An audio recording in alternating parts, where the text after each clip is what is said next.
जय जय जय जय शाश्वतम् आदिनाद ब्रह्म ओंकार शाश्वतम्। ॐ भूर्भुवः स्वः तत्सवितुर्वरेण्यं भर्गो देवस्य धीमहि धियो यो नः प्रचोदयात्। आत्मीय बंधु, बहुत दिनों के बाद YouTube पे आने का अवसर मिला। हमारी इच्छा थी कि आपको गायत्री मंत्र के एक गुप्त रहस्य के बारे में बताएं। समस्त प्रकार की व्याधियां और सारी बीमारियां ठीक होती है गायत्री मंत्र से। यहां तक कि कैंसर भी ठीक होता है गायत्री मंत्र के जप करने से। आप कहेंगे कि ये कैसे संभव है? मंत्र जपने से बीमारियां कैसे ठीक होती हैं? आज पूरे विश्व में मंत्र विज्ञान और मंत्रों द्वारा रोग उपचार किया जा रहा है। वैज्ञानिक मानते हैं कि संक्रामक रोगों और एक्सीडेंट को छोड़कर 99% बीमारियां साइकोसोमेटिक है। साइकोसोमेटिक का अर्थ होता है मनोदेहजन्य, जो मन में उत्पन्न हो और शरीर में फैल जाए। तो साइकोसोमेटिक अर्थात मन के द्वारा उत्पन्न हुई बीमारियां। आप कहेंगे कौन सी ऐसी बीमारी है जो मन से उत्पन्न होती है?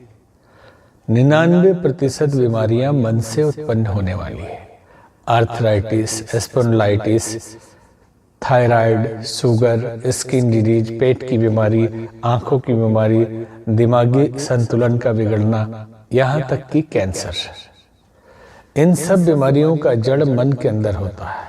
कहीं न कहीं बचपन से कोई द्वंद्व हो गया जिसे हम नैतिक समझते हैं। ऐसा लगा कि हमसे अनैतिक कृत्य हो गया, मन में शंका हो गई, मन में गांठ बन गई, अथवा प्रतिस्पर्धा के दौर में हम कहीं पीछे रह गए, कंपटीशन में पीछे रह गए, मन में ग्लानि होने लगी।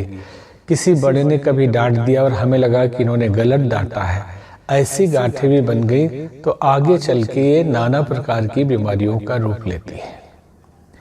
ऐसी ग्रंथि और गांठें जिसे हम कहते हैं पूर्व समय के हमारे कर्म गलत है, अच्छे हैं, आज के तकलीफों, कष्ट, परेशानियों को हम ग्रहों को दोष देते हैं कि ग्रह नक्षत्र खराब है। फिर कोई कह देता है पितृदोष लगा हुआ है, कोई कह देता है कि पूर्व जन्म के प्रारब्ध का यह प्रभाव है। प्रारब्ध क्या है? सबकॉन्शियस के ऊपर जो ऊंचे नीचे, अच्छे और बुरे इंप्रेशन पड़े हुए हैं, जो प्रभाव और छाप पड़ा हुआ है, वही हमारे लिए प्रारब्ध कर्म है, शुभ और अशुभ। अगर उसकी मात्रा अधिक हो गई अशुभ की या ग्रंथियों की, तो नाना प्रकार की बीमारियों के रूप में शरीर में फैलते हैं। आज डॉक्टर दीपक चोपड़ा नाम के एक डॉक्टर, जो बहुत 20-25 साल पहले हम जहां रिसर्च सेंटर में थे वहां आए भी थे, कैंसर की बीमारी ध्यान के द्वारा ठीक करते हैं। क्योंकि सबकॉन्शियस की गड़बड़ी ही कैंसर का कारण है। क्योंकि लोग बताते हैं, डॉक्टर्स बताते हैं कि सेल्स टूटने लगते हैं, लेकिन क्यों टूटते हैं ये कारण नहीं बताते हैं। लेकिन सबकॉन्शियस की गड़बड़ी के कारण ये बीमारियां होती है। यही कारण है कि एक पहले घटना आपको बताएं। एक युवती बीमार पड़ गई, आंखों से अंधी हो गई, पैरालिसिस हो गया। बहुत डॉक्टरों को दिखाया, इलाज कराया, लेकिन उसकी बीमारी ठीक नहीं हुई। 13 वर्ष गुजर गए अंधेपन में और पैरालिसिस में। एक दिन किसी ने सलाह दिया कि किसी मनोवैज्ञानिक से दिखाइए। दिखाया डॉक्टर सिगमंड फ्राइड से, जो मनोविज्ञान के जन्मदाता माने जाते हैं। डॉक्टर ने हिप्नोटाइज किया और पीछे बैक ले जाकर पूछने लगे कि कल क्या हुआ, दिन में क्या हुआ, शाम को क्या हुआ। करते करते 13 वर्ष पहले पहुंचे। 13 वर्ष पहले पहुंचने के बाद एक समय आया जब उसने कहा कि आज मौसम बहुत सुहाना है, मेरे जीजा जी बहुत सुंदर है और मेरी दीदी का देहांत हो चुका है। काश मेरा विवाह जीजा जी से हो जाता। ये सोचकर फिर वो रोने लगी कि मैंने पाप कर दिया। मेरी बहन मरी है तो मुझे दुखी होना चाहिए था, मैंने ये क्या सोच लिया। डॉक्टर सिगमंड फ्राइड ने कहा बीमारी यहीं पे है।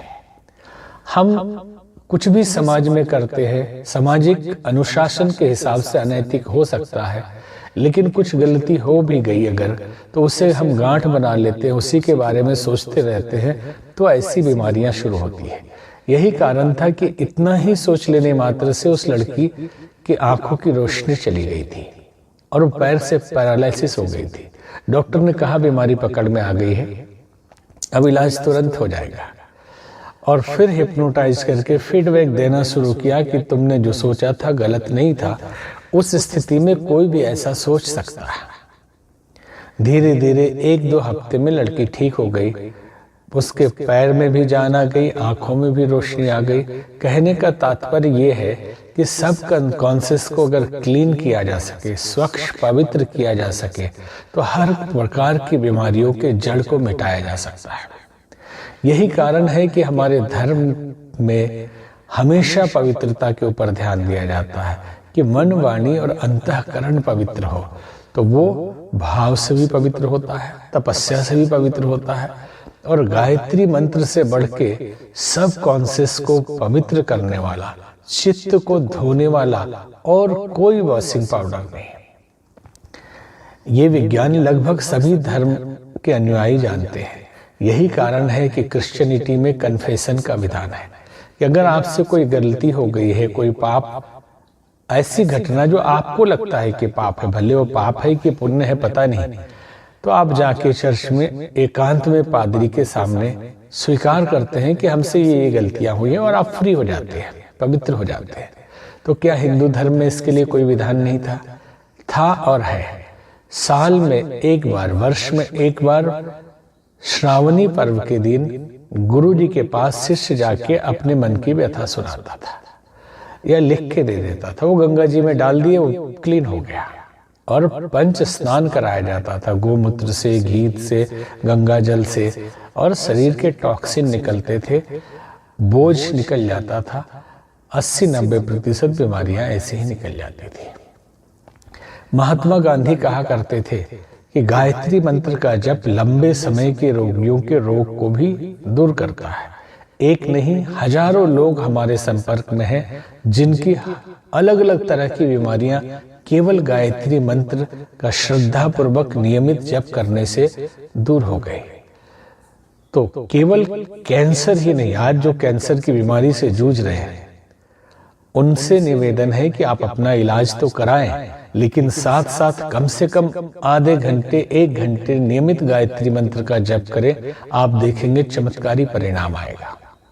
बहुत लोग कहते हैं कि हम बीमार हैं, हम परेशान हैं, दुखी हैं, आर्थिक तंगी है, और कैंसर जैसी भी बीमारी हो गई है, शुगर, थायराइड, बीपी, ये तो कॉमन बात है। तो आप उपाय बताइए। हमने कहा 2 साल से आप सुन रहे हैं, कभी जप किया? बोले क्या करेंगे, बीमार है तो हो ही नहीं पाता है। हमने कहा दवाई नहीं खाएंगे तो बीमारी कैसे ठीक होगी? फिर हमसे क्यों पूछते हैं? तो बहनों भाइयों, सबके लिए निवेदन है कि गायत्री मंत्र धन देता है, बुद्धि देती है गायत्री मंत्र की शक्ति, वैभव, यश, कीर्ति, सब कुछ। और सबसे बड़ी इसकी शक्ति है कि रोग निदान करती है। आयु, उम्र बढ़ाने के लिए जो इंतजाम हो सकता है गायत्री मंत्र करता है। तो अगर स्वस्थ और निरोग रहना चाहते हैं तो नियमित गायत्री मंत्र का जप करें। आज बच्चों को भी कैंसर हो जा रहा है, बूढ़ों को भी कैंसर हो जा रहा है। लोग कहते हैं हमने कोई पाप नहीं किया, हमने कोई गलत नहीं किया, तो ये किसी को भी लग सकता है। ये मानसिक विकार है जिसके कारण शरीर के अंदर कुछ ऐसी घटनाएं घटती है कि कोशिकाएं टूटने लगती हैं और फिर उसको जलाना पड़ता है रोकने के लिए कि वो और ना टूटे, लेकिन उसी में सब कुछ हो जाता है। निवेदन ये है कि इलाज तो समय पे कराएं, लेकिन हमारा मानना है कि अगर ये नियमित करते रहेंगे तो इलाज भी छोड़ देना पड़ेगा, आप ऐसे ही स्वस्थ हो जाएंगे। ओम शांति।